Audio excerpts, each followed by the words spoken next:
தனுசு ராசியில பிறந்திருக்கிறீங்க.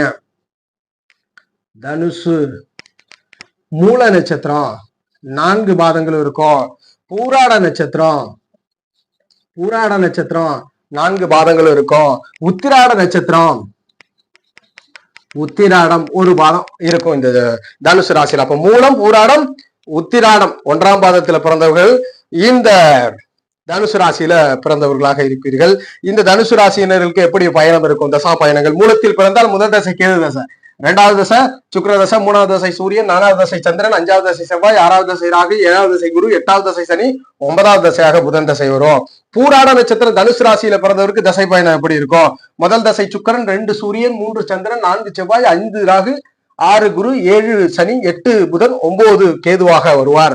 அதுபோல உத்திராட நட்சத்திரம் 1ஆம் பாதத்தில் தனுசு ராசியில பிறந்தவருக்கு தசை பயணம் எப்படி இருக்கும்? முதல் தசை சூரியன், 2வது தசை சந்திரன், 3வது தசை செவ்வாய், 4வது தசை ராகு, 5வது தசை குரு, 6வது தசை சனி, 7வது தசை புதன், 8வது தசை கேது, 9வது தசையாக சுக்கிர மகா தசை வரும். தனுசு ராசியில் பிறந்தவர்கள் இந்த நட்சத்திர பாதத்தில் பிறந்தவருடைய தசை பயணம்